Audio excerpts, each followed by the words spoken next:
Good evening, ladies and gentlemen. Welcome on board. Tonight on agenda, we have Pakistan-US ties and the way forward, especially amid a transforming situation in the region under the Taliban rule, in particular in Afghanistan. And here on board, I am joined by none other than United States Deputy Secretary of State, Wendy Sherman, who's here in Islamabad on her maiden visit after being sworn in. Thank you, Ms. Sherman. It's indeed a pleasure. I'm honored to interview you for Pakistan Television exclusively, and I'm grateful that you have taken out time despite your hectic schedule here.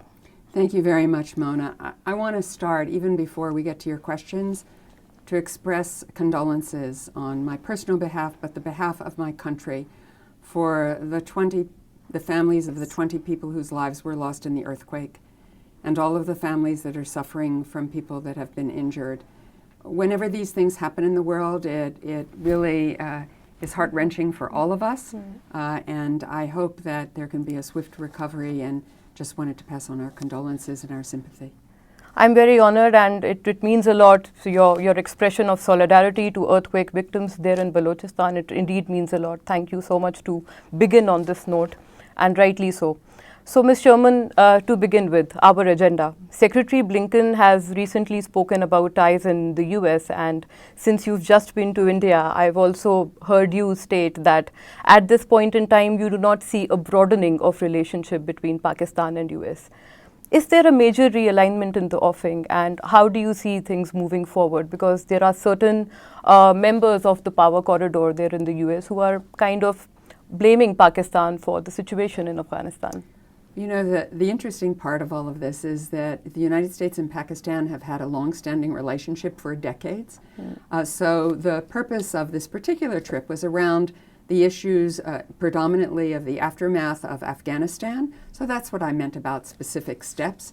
And it was also, of course, to review where we are in our bilateral relationship and where we can work together to improve many things, not only in our bilateral relationship, but in the world together.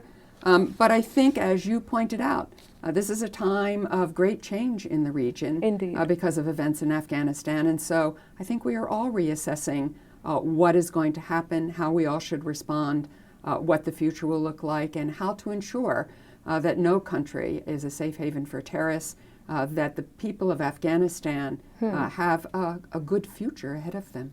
Indeed, this is what they deserve. And Ms. Sherman, since Foreign Minister Qureshi met for Secretary Blinken along sidelines of UNGA, and this happens to be the highest level of diplomatic interaction between the two countries ever since President Biden has come in. I want to learn from you. Are there prerequisites placed on Afghanistan? Because Prime Minister Khan has often spoken about a necessary engagement that there must be from the US for Afghanistan, and also a probable humanitarian crisis that may emerge there in Afghanistan. So given all the apprehensions, what kind of engagement may we expect from the US for Afghanistan, and would they be conditioned to certain prerequisites? Well, I think you know the answer to that because Secretary Blinken had a meeting with Foreign Minister Qureshi. The Secretary then said to me, please, on your next travel, go to Pakistan, that we wanted to engage and talk about the wide-ranging agenda we have, and also about the aftermath of these events in Afghanistan. We're glad that Pakistan has called for an inclusive government in Afghanistan, and that things should move forward in a way that create a better life for the Afghan people. And in terms of humanitarian assistance, we are absolutely agreed on that point. We want to make sure that the people of Afghanistan do not suffer. And the United States, in fact, has not only provided humanitarian assistance, but we have issued what is called a general license, so that humanitarian workers through UN agencies, through INGOs, NGOs, can provide food and medicine and help to the Afghan people without worrying about US sanctions. Fair enough. So I think the world completely agrees that humanitarian assistance is necessary, and we're very grateful that Pakistan feels the same way and has provided such assistance already to Afghanistan. That's indeed heartening to know that the humanitarian crisis is a great matter of concern for the US. Moving forward, since US has now come up with a Quad alliance and India happens to be a part of it, it was also believed that US wants to prop up India against China as a regional competitor here. I want to know, in case of Pakistan-US relationships, do you think it may kind of distort the balance between Pakistan and USA, given the propping up of India that we may have seen as a consequence of the quarter lines? Well, the Quad is what I think you were talking about, Yes. if I understand you. The Quad is a cooperative effort to work on things like energy and people-to-people exchanges and infrastructure and supply chain resilience. And it is one vehicle. We have a strong bilateral relationship with Pakistan. As I said, it's decades long in the making. And where China is concerned, as I've said to those I've met with here, we don't ask countries to choose between the United States and China. American companies invest in China. China invests in the United States. So China is a very large economy and a growing world power. What we do ask is that China play by the rules-based international order. And we urge countries to insist that China do so, so that everybody has a level playing field. We are happy to compete with anyone going forward.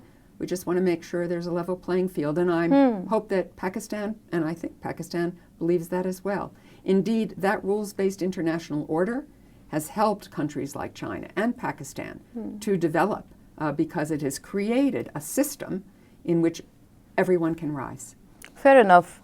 Ms. Chairman, since you've just met the National Security Advisor here in Pakistan as well as the Foreign Minister, and you've emphasized twice about the deep relationship enjoyed by Pakistan and the USA.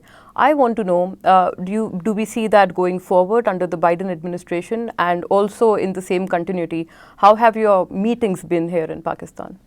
My meetings have been excellent here in Pakistan. I had a very long and detailed dinner with the National Security Advisor. I had a very substantive and productive meeting with Foreign Minister. I will see General Bajwa over dinner this evening. And I also had an extraordinary opportunity to visit the UNHCR Drive Center, where smart cards are being produced for Afghan refugees and refugees in general, so that in fact they can get health services, their children can enroll in schools, and they can operate here in Pakistan. It's an extraordinary system, and Pakistan should be very proud of 42 years of helping Afghan refugees. And the United States is not only grateful, but the world is grateful for what Pakistan has done. That indeed means a lot. Moving forward, since USA is helping Pakistan actively in its COVID vaccination program, and President Biden is a huge advocate, rightly so, across the globe of vaccination programs, will we see further enhancing of socio-economic terms between the two countries and also on trade levels? And this may also help us strike a balance between a relationship which is an economic one rather than a strategic alliance. I think economics is important for all of us because after COVID, everyone needs to, as the president says, build back better. The world has changed, economics have changed, where the high-value jobs will be in the future have changed. We have COP26 coming up, which is to deal with a climate crisis. We are very commend Pakistan for making commitments around renewable energy, for Prime Minister Khan saying that there will be no new coal plants. We hope that Pakistan will make a new nationally determined commitment in this regard in front of contribution in front of COP26 that is bold and helps us move forward to getting net zero in Wonderful. our lifetimes. As well as Kashmir, because you've been to India just now, Ms. Sherman, I'd like to know, since Kashmir still remains the flashpoint between the hostile neighborhood that India and Pakistan is, and the two nuclear-armed nations, I mean, they've had huge wars on this particular issue itself. Former President Donald Trump has also spoken about mediation in this regard. I'd like to learn from you, would we see some kind of reconciliatory efforts under the Biden administration, particularly between India and Pakistan, since of course this remains a flashpoint in the region and is a matter of great concern for peace and stability? Understand the concern, and this has been a long-standing and complex historical issue, but this is indeed something between India and Pakistan, and the United States has, for a long time, urged dialogue between the parties. Wonderful. It's been a pleasure speaking to you, Ms. Sherman. I'm extremely grateful for your time. It's been an insightful talk, and I wish you a joyous stay here, a pleasant, safe travels, as well as I hope that your visit here in Pakistan should prove fruitful for the cooperation in two countries and also furthering the greater vision of peace and stability. Thank you once again. Thank you very much, Mona. And I must note that you're wearing the pink ribbon for Breast Cancer Awareness Month. And it says how interconnected we are in the world.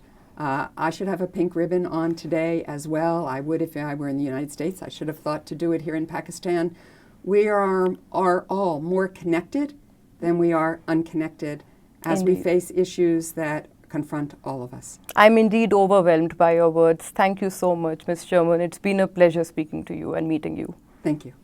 Ladies and gentlemen, this was Ms. Sherman, United States Deputy Secretary of State here in Pakistan on her maiden visit after being sworn in, and this was our exclusive interaction for Pakistan Television.